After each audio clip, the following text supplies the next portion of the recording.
Before we start the proper video, I want to just remind that everything that you're going to see is work in progress. And SFO multi Patreons are already having access to full changelog of those changes.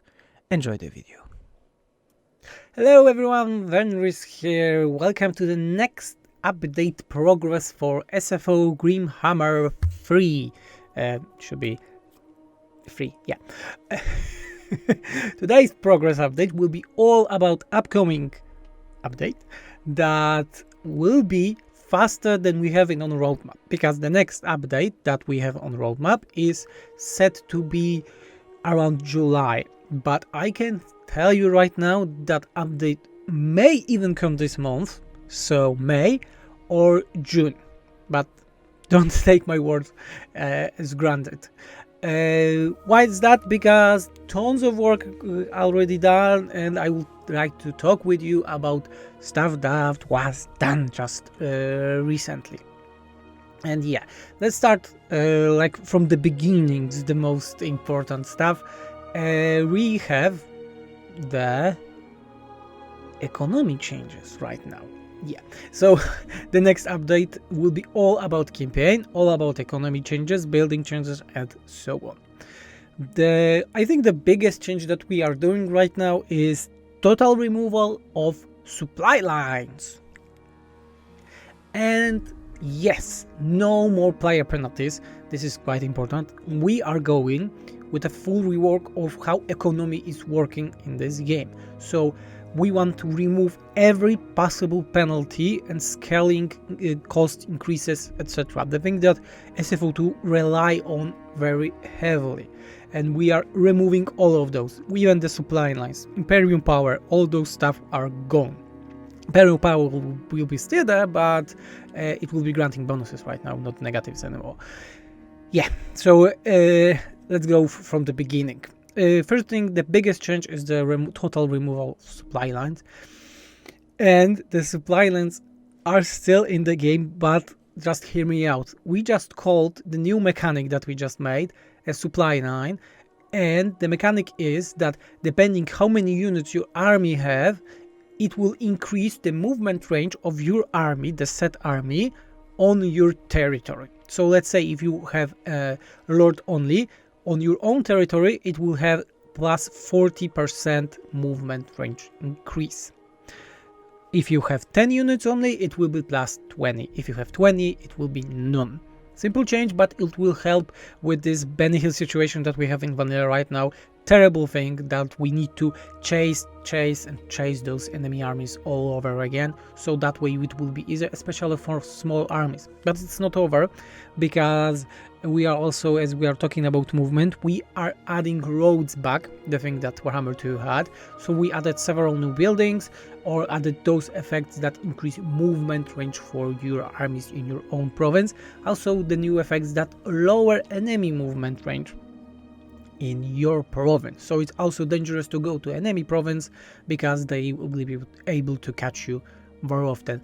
From our test, this changed made something unexpected, because we have less settlement battles, because you are able to catch your enemy between your settlements more often, and enemy is able to catch you more often between settlements.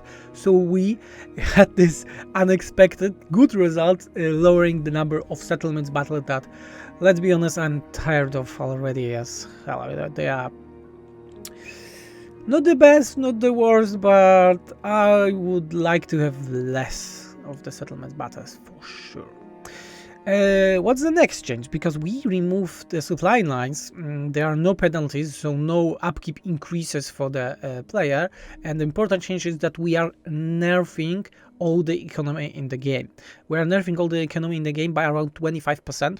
So all the income gains, all the upkeep reduction, etc., all is nerfed by around 25%. But don't worry, we have solution for you. There won't be a situation that we will be waiting 20 turns to build a thing or things like that. No. The base income of your faction is still 5,000 from 3,000 from Warhammer 2. So your base income itself is very high, and on a small amount of settlements, we are adding back the Imperium power, the mechanic that was in SFO 2. So as long as you have 5 settlements or less, you are getting public or control and building cost reduction for your whole faction, but those will vanish when you are above 5 settlements. And what happens then? Then with every settlement you are getting, you will be getting 1 growth and plus 0.25 movement range on your own territory.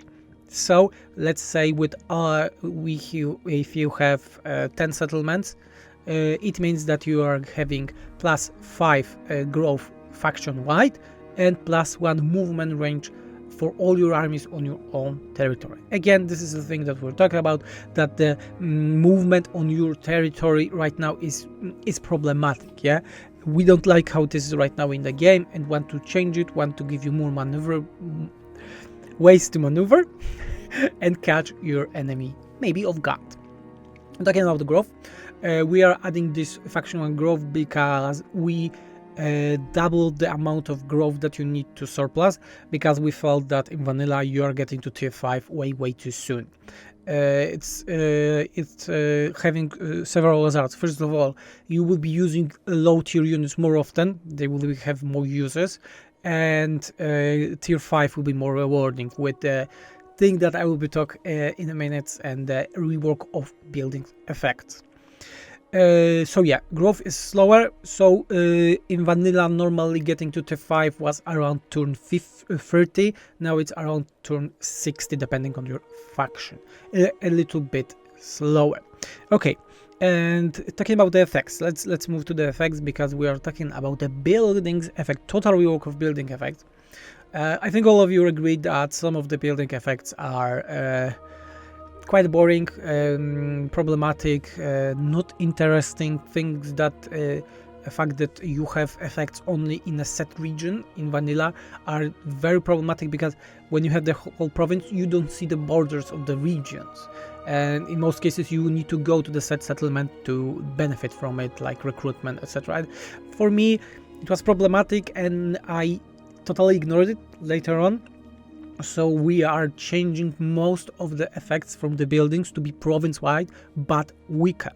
Let's go with an example of the replenishment. Right now, replenishment was, let's say, plus 8 in a set region, and you will need to move to a set region to get the replenishment, etc. So it was just bad. And right now it will be plus 4, but province-wide. Yeah. So get to the value previous that you had. You would need to do those buildings in 2 settlements in your province, and you get the value that you had in vanilla, but without a need to, move from region to region. Of course, it means that if you have more settlements like that in your province, you will have more replenishment than in vanilla. But we also found the solution. We changed how it's the base replenishment was lowered a bit overall, and replenishment more or less is the same as vanilla, but without tedious moving from region to region, and how boring and bad it was.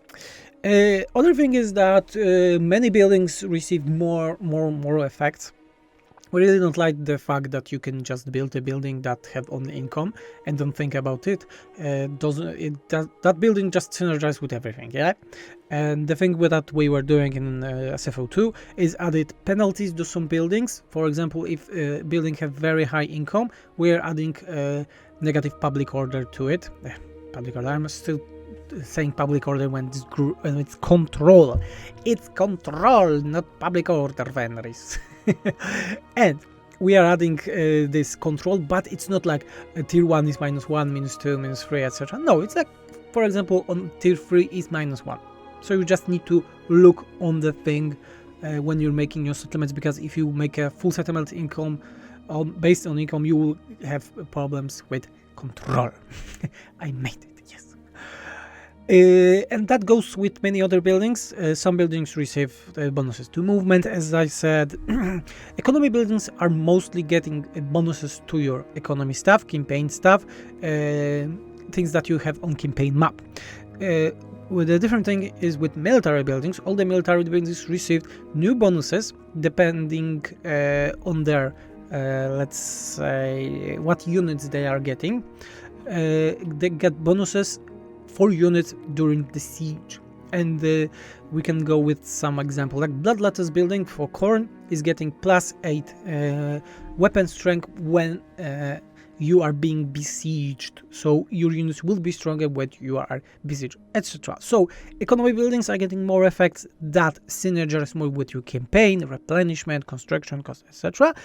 When military are all about buffing your units, but in some cases they are also giving campaign stuff. For example, the cafe buildings, all of them, the military buildings, are lowering growth because you need men to recruit them, but they also increase XP gain for all your units in this set province because you have more barracks, more elite unit veterans that will teach other units how to fight. And it is such thing we did for every faction right now, without big changes how their buildings are working. I think that only one bigger changes will be to Daniel, the Demon Prince, because in vanilla his buildings are just terrible, let's face it, and they are just only difference between them are what corruption they are getting and what units they are recruiting. So if you're dedicating the settlements to Daniel, to Khorne, Tzeentch, Nurgle or Slaanesh, and right now each of those dedicated buildings will be different. So playing as Daniel, you will be feeling like you are playing 4 different factions in one package. So settlement will set to Slaanesh will have entire different effects for the buildings, and then the one that has effects for the Nurgle. Yeah. So tons of work here, but we are very happy with it. We made a lot of tests. It makes economy more about thinking. Oh, and also very important thing, all the post-battle loot, sacking, raising, raiding, etc. Besides raiding were lowered a lot, from 25% to even 75% in some cases, depending on the faction. Raiding was not changed because we are changing the stances also in this game. But getting back a bit to the post-battle, I know I'm talking about a lot of stuff, but I want to compress this video as much as possible. Okay, important stuff here is that we lowered it because game had insane amount of income that you were gaining from post-battle. You were getting even some 50k from one battle. I don't know if you had this problem, but for me, the vanilla game after around 50 turns, you have no problems with any gold. My Catholic campaign, 100 turn, I have over 1 million in bank right now, and I don't even have full Catholic, crazy amounts. So we made that set factions are relying on different stuff. Like for example, Tzeentch is relying on self-income, Khorne is more about post-battle, Slaanesh is about sacking, Catholic is more about trade and self-income, so ogres are about actions, so post-battle raiding, sacking, etc. etc. I'm saying etc. A lot in this video, I know. I will try my better in the next one. Okay, I was talking about stances. We are adding the stances effects from SFO 2, so force march require movement to adopt, so you need 25% movement to be sacrificed to enable this stance. Is very important because AI abuses it and it's problematic. On the other hand, raiding is doing more income from raiding, but it's also lowering public order control and growth way more, and also lowering your unit's upkeep. Also, other thing that I'm really glad and happy is that Garrison stance right now, when your Lord is Garrison, is getting XP passively, and his army is also getting XP passively. So you can have your Lord in your settlement and he still slowly benefits, getting more and more experience. And moving to the point about experience, we change how the experience is gained by the characters right now. So to level 15, around 15 level 15, you are getting XP a bit faster than vanilla, around, I would say around 25% faster, but then after level 15 it really gets slower, around 75%. Overall, to get to level 50, you need the double experience of the vanilla, and we changed that because we don't want to do effects, stacking effects on the building that would be increasing your character's experience. So recruiting new units like we did in Warhammer 2, we want you to get to those levels, the level 15 for example, way faster right now.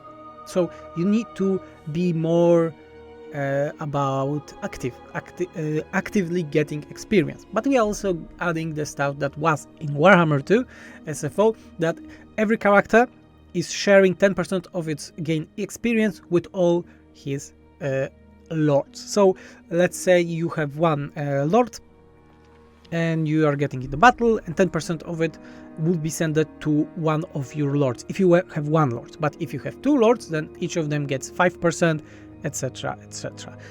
I need to stop talking etc, etc. Okay, yeah, this will be all about economy, stances, building changes, control. Yeah, we totally rework how control is working. We are getting back to ideas from Warhammer 2 and SFO 2.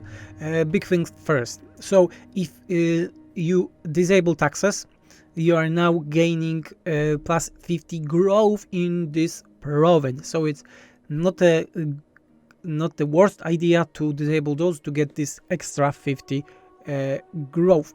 Other thing is that we changed the penalty from -6 to -4, sorry, to -10 control when you're taxing. But right now each tax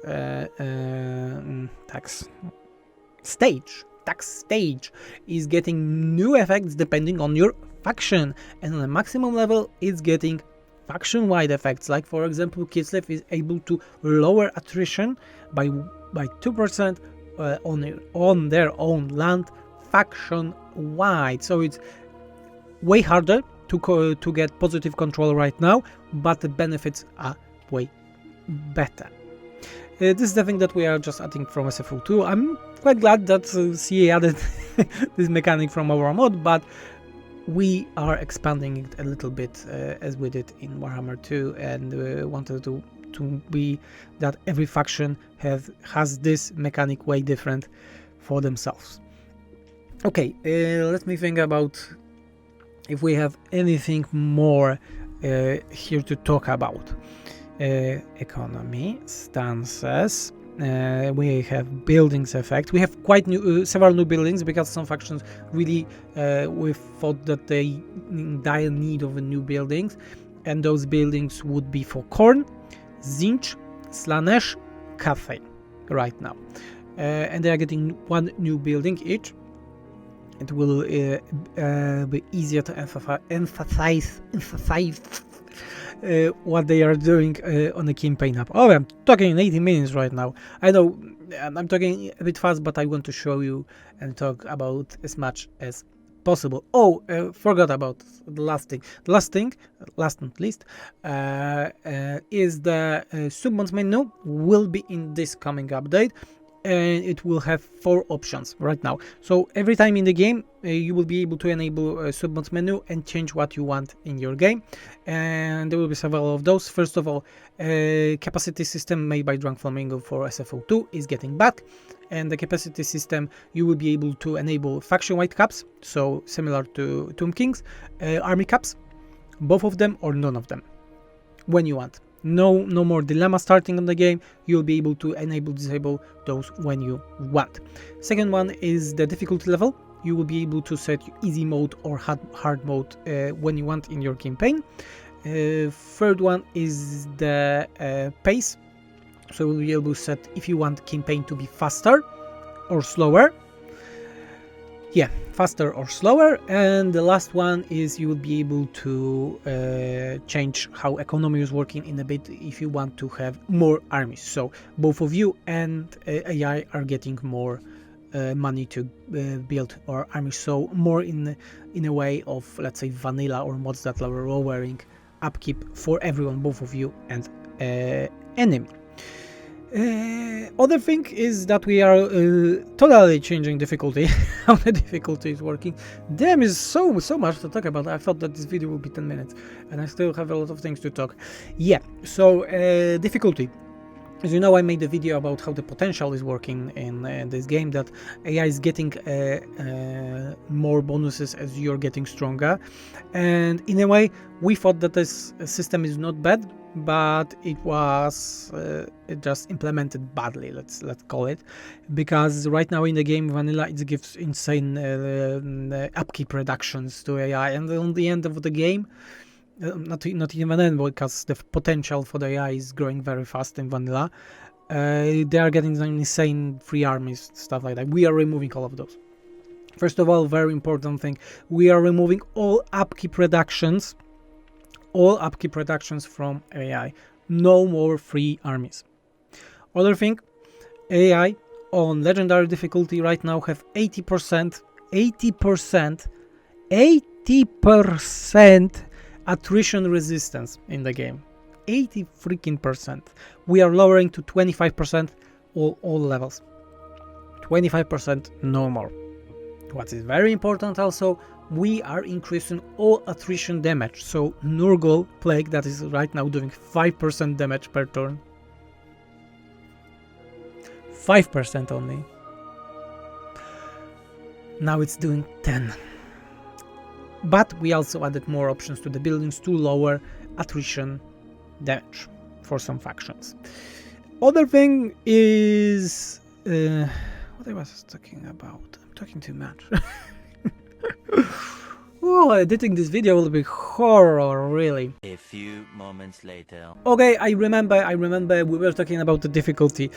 So potential is a mechanic that is right now in the game. So as you are getting stronger, AI is getting more bonuses. We are removing all cheats from there in terms of upkeep. No more free armies, no more free money, no more shit like that.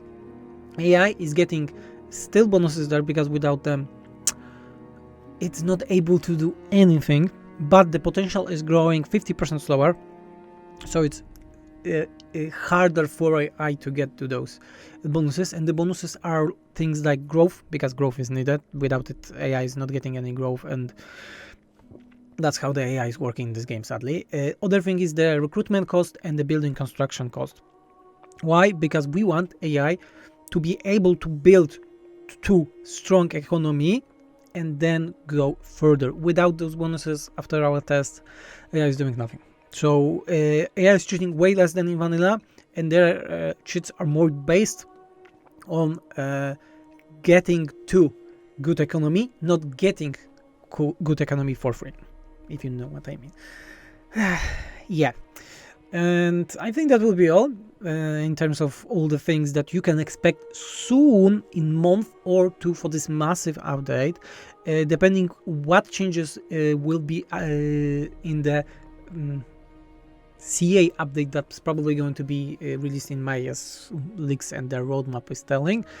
We will also be working on technologies effects, because those are quite terrible, and this update will also try to readjust some of the mechanics effects and how they are working, so the things like the Great Maul, the supporters for Kislev, and the machinations for other Chaos Gods. Yeah, tons of work, really tons of work made for this update. I hope you will like those and enjoy them. When this update will be also released, the last thing that I'm saying is that we'll be releasing two new mod versions. One, it will be only battles, and one will be having only those campaign changes, and one that is already on the Steam will have all of those like a full package. The changelog for the update is right now available for all our patrons, so consider supporting us on Patreon, because all of this content that you're getting for free is only thanks to your support. You can also like this video, subscribe to the channel, and hit that bell notification button. And I'm checking stuff here. I think Oh, it's all for this long video. I'm Vendris and I'm out. Thanks everyone for watching.